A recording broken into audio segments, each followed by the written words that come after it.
Now students देखिए, ये question है हमारे पास, ठीक है ना। अब देखिए, हमें पता है कि थोरियम का इलेक्ट्रॉनिक कॉन्फ़िगरेशन क्या होता है। ये अभी आपको पढ़ाया था, रेडॉन 86, ठीक है। उसके बाद हमारे पास होता है 7s2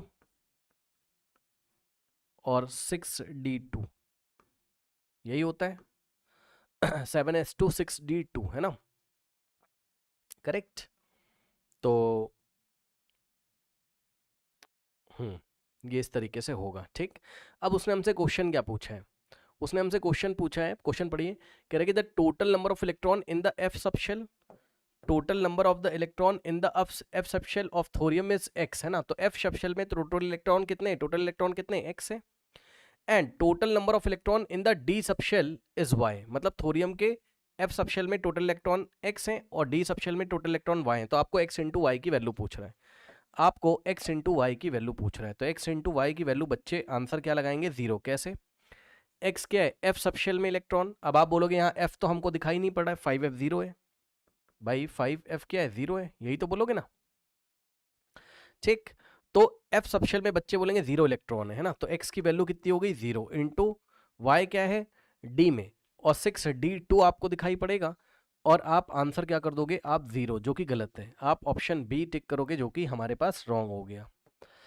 क्वेश्चन ध्यान से पढ़िए, ये एडवांस में इस तरीके से क्वेश्चन आता है। और मैंने आपको बोला था कि थोरियम के इलेक्ट्रॉनिक कॉन्फ़िगरेशन से ही जनरली क्वेश्चन यहाँ पर आता है, किसी से भी आ सकता है। इलेक्ट्रॉनिक कॉन्फ़िगरेशन आपको सबके आने चाहिए। अब आप ये बताइए जरा, क्वेश्चन में उसने बोला था total number of electron in the F subshell ना, इन द एफ सबशेल ना। तो ये बताओ भाई, एफ सबशेल, यहाँ 5f में कोई इलेक्ट्रॉन नहीं है, लेकिन अगर आप एफ सबशेल में इलेक्ट्रॉन निकालेंगे,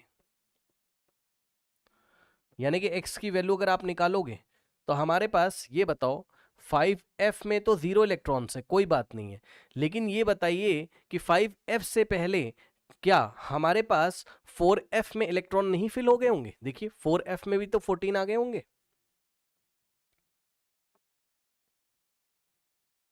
ठीक। समझे बात। एक्चुअल में हमें क्या करना था, हमें पूरा इलेक्ट्रॉनिक कॉन्फ़िगरेशन हमें पता होना चाहिए, जो कि क्लास 11th में कराया गया था। जिनको नहीं आता है, इलेक्ट्रॉनिक कॉन्फ़िगरेशन की क्लास ले लीजिए। और पता है, अगर इलेक्ट्रॉनिक कॉन्फ़िगरेशन नहीं भी आता होगा तो आपको ये पढ़ाया गया है ना कि पहले रेडॉन, यहाँ पर रेडॉन, तो भाई रेडॉन के इलेक्ट्रॉनिक कॉन्फ़िगरेशन में हमारे पास 4f14 कवर हो जाता होगा ना। इस 86 एटॉमिक नंबर के इलेक्ट्रॉनिक कॉन्फ़िगरेशन में 4f14 तो आता होगा ना। तो उसने एफ सबशेल में भाई 4f14 तो आता होगा ना। तो 4f14 के 14 इलेक्ट्रॉन तो लोगे ना, ठीक है ना, क्योंकि f हमारा स्टार्ट ही कहाँ से होता है, 4 से। तो 4f14 में इलेक्ट्रॉन होंगे 14। तो अब हमारे पास हो गया कितना, टोटल हो गया 14। और अगर आप डी सबशेल में टोटल इलेक्ट्रॉन्स अगर आप ढूंढेंगे, सर्च करेंगे, तो डी सबशेल में टोटल इलेक्ट्रॉन यहाँ पर जो आपको दिखाई पड़ रहा है ये नहीं है ना, ना ना ना। इसका इलेक्ट्रॉनिक कॉन्फ़िगरेशन तो कुछ इस तरीके से रहेगा ना। तो भाई 6d में 2 हो गए, समझे ना, मैं यहाँ लिख दे रहा हूँ भाई 6d में 2 इलेक्ट्रॉन हो गए, ठीक है, 2 इलेक्ट्रॉन 6d में। अब 6d से पहले क्या क्या आता होगा, 5d 4d 3d, है ना। तो 6d से पहले क्या क्या आता होगा बताओ, 5d पूरा फिल हो चुका होगा, 4d पूरा फिल हो चुका होगा, और 3d भी पूरा। और 3d 2d कुछ नहीं होता है, d स्टार्ट ही 3 से होता है ना, 3d 10।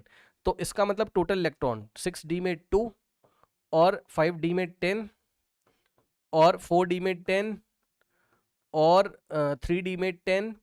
तो total electrons in D subshell, यानी कि y की वैल्यू हो जाएगी 32, है ना। y की वैल्यू कितनी होगी हमारे पास, 32।